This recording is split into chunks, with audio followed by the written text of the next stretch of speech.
Hello, good morning, good evening, good night, family caregivers. Dr. Lana here, and welcome to part 3 of 4 outstanding qualities, super qualities that family caregivers have, which will just up the ante in your relationships with your loved one, in your own self care, and just make you ready to start your day. Are you ready? Let's go. So, if we haven't met before, I am Dr. Lana, specialist gerontologist with an absolute passion for family caregivers. With the intention on this channel, unique, won't find it anywhere else, to as your one-stop shop for self-care, for putting our oxygen mask on first. Can't take care of ourselves, can't take care of anybody else. And we've been going through some wonderful, what I call the P words. And those were, the first one we did was patience. Then last week we did pause. This week we're going to do practice. I picked it, as I said earlier, when I was sending it to you to let you know what was happening. Why practice? You must have thought, does she mean medical practice? Remember, I promise faithfully, this will not be a show where it's like, I'm the doctor, you're the, no, we all have a common experience. It's been my experience as a caregiver. I see and hear what others have said about their experience, and still having a chat. We're just having a friends chat, and what I, learned along the way and picked up, I'm just having fun and sharing. There's some serious stuff too, but this channel is just for us to share. So, without further ado, practice or means, what do I mean by practice? I mean habits. Habits, practice, habits, practice. Sounding familiar? And we've heard so much, and we're hearing so much around the land about having great habits. Ooh, if you have good habits, versus if you have bad habits. Bad habits would be like smoking. I think everybody knows that by now. Bad habits would be over drinking, indulging in substances that are harmful for you. Bad habits would be things like addictions that are harmful for you, and other things. But we want to develop good habits. And how does that link with practice? So how could that be a P? Just remember it as a P. It's easier to remember when you have just like one letter and you can rattle it off. So I'm going to suggest 4 ways, and maybe a bonus, on how you can, as a family caregiver, develop practice and habits. Because, hey, it's a roller coaster. Is today the same as yesterday with family caregiving? Because especially when you're a family caregiver and your loved one has, let's say, dementia or a chronic illness or a debilitating illness, or it's just a matter of frailty, or they have a chronic illness, non-communicable, like hypertension, diabetes. You have to think about diet. You have to think about your life, and you're working, or you have to do part-time work, or you have to bring in someone else. It could just rain, and that throws off everything, doesn't it? So how can we develop habits that we practice best early in the morning, but you can pick your own time that suits you and suits your schedule? It's usually best to be early in the morning, because then you kind of set yourself up. You prime yourself for the rest of the day. You kind of like put on your, ones want to say helmet and sword. It sounds like fighting. You want to put on your gear. You want to cover yourself with your superpower. So these things have to be done every single day, no matter what the challenge is, no matter what the time of day it is, every single day, for a minimum of 66 days. Minimum, as new research shows, it takes 66 days, not 20, not 10, not 30, as thought before, to develop new habits, new practices. So be patient with yourself. Be patient. We did patient already. So be patient with yourself as you develop these habits. And you're developing them for yourself, so that caregiving, it actually eases the burden.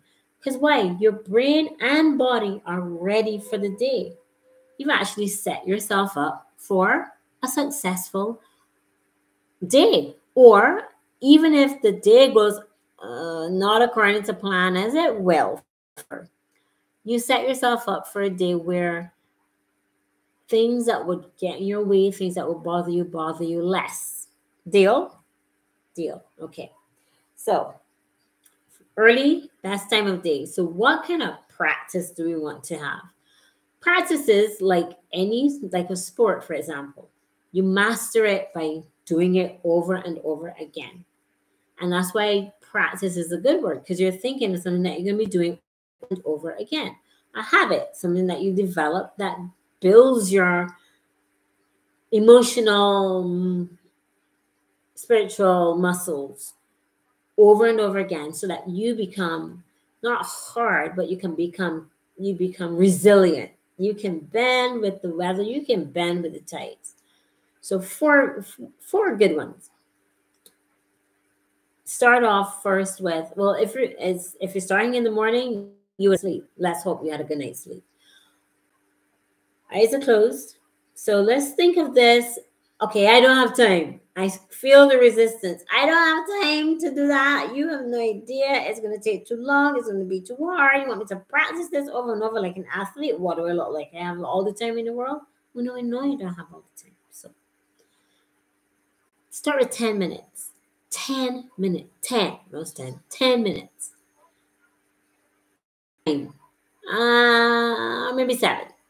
Not going below 7, okay? So you promise 7, 8, 9, but ideally 10. Start with 10. You can grow as you're feeling better and you realize how it's going to go. So first thing, and this has nothing to do with like beliefs. This is a neutral channel. This is just for upliftment and for suggestions and for tips and for empowerment for sure. So remember to like and subscribe. Press notification bell for more tips and more of this. Habit number 1, practice number 1. Eyes are closed because you're doing it in the morning before your eyes are open and you realize you're awake. Remember what a gift that is and say thank you. You could be saying thank you as a prayer. You could be saying thank you as a means of gratitude. You could be saying thank you as just something that your brain associates with waking for another day, as you're embracing another day. And you got to wake up on the other side. Thank you. Thank you. First. Number 2, how long is that going to take? That's what, 3 seconds, 5 seconds? But you feel it. You feel it. You can also then do your own, or there are lots on YouTube, what you call motivational speeches, or getting yourself into a zone for morning time speeches so that it will help you. You could choose whoever you want. I have my favorite ones. You can have your favorite ones.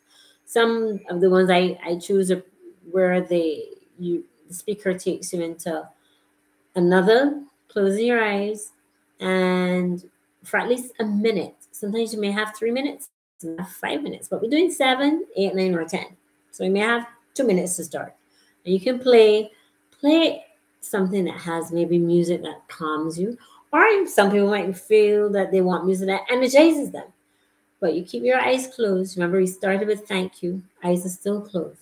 Start with feeling your toes. Start with feeling your ankles. Start with feeling come right up to your head. And then just breathe that in. Absorb that.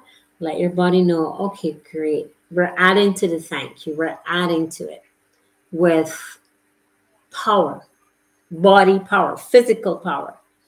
By doing that, by recognizing and acknowledging all your body parts and knowing what's working.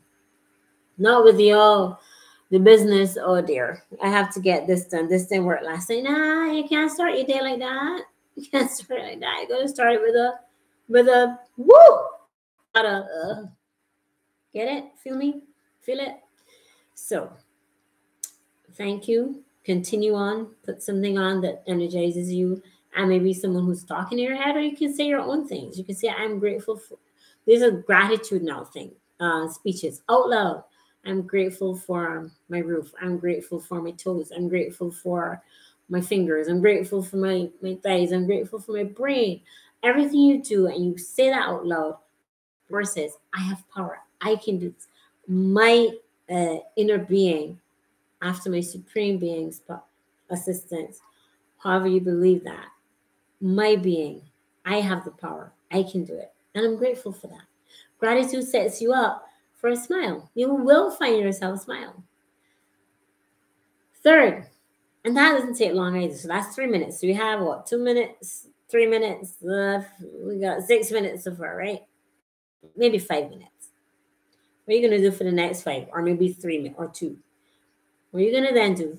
Some physical, actual physical movement. So you may not want to get out of bed yet, but you start with, oh, and also I could say in addition to the, just however long it takes, maybe a minute in your thank you, you say a prayer of thank you, however you believe.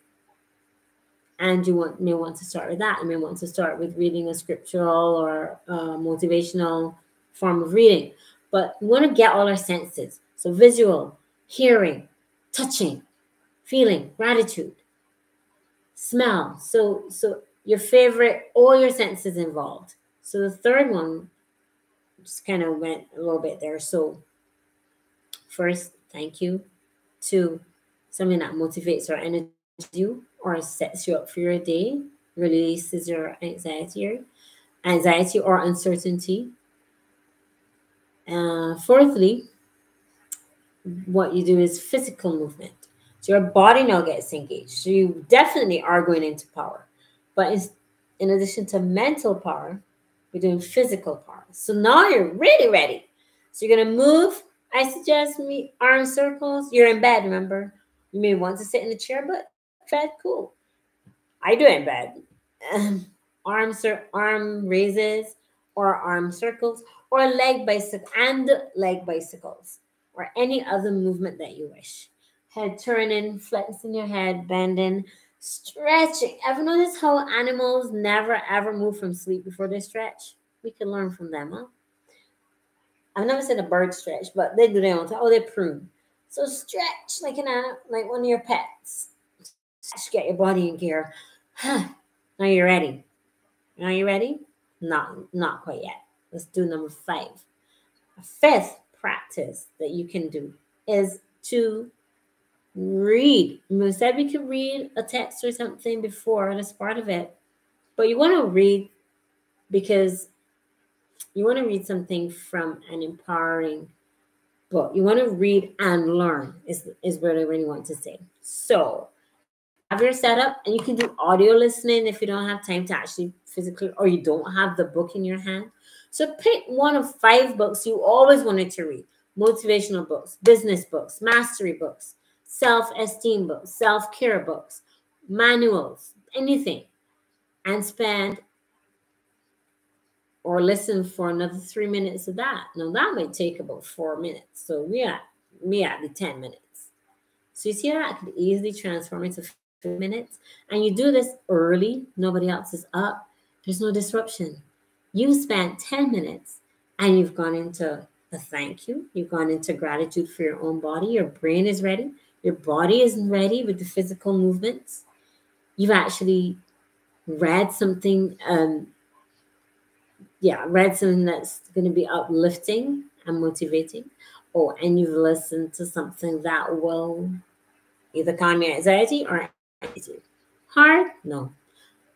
What's challenging is to practice it, to do it over and over again. And until it becomes second nature. You don't even have to think about it. First thing your brain says, nope, not getting up directly. You're going to do thank you first, and then you go into. So at least those 5 as a start, as a guide. You may pick and replace and change up, whichever suggested. You may not like any, but pick your own. But at least start with 4 or 5, but at least 7 minutes. Start with 7 and work up to 10 and work up to 20 every single day. Saturdays and Sundays, yes, please. Saturdays and Sundays included. How does it help?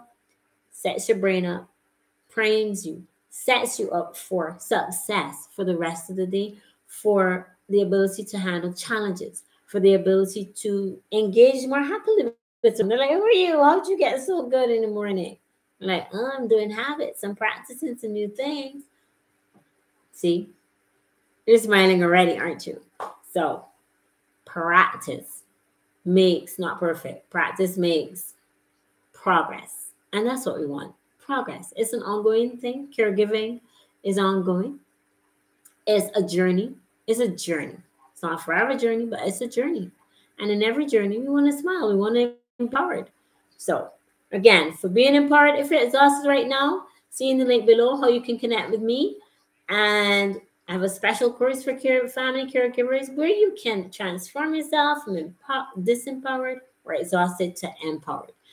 But for now, I'm going to see you enjoy your Saturday night or Saturday, or if it's the next day, that's awesome. Leave in the chat below, comment. What do you do? What are habits? Or what do you plan to do? Or was this helpful for you? And if it was, again, I'll see you next time.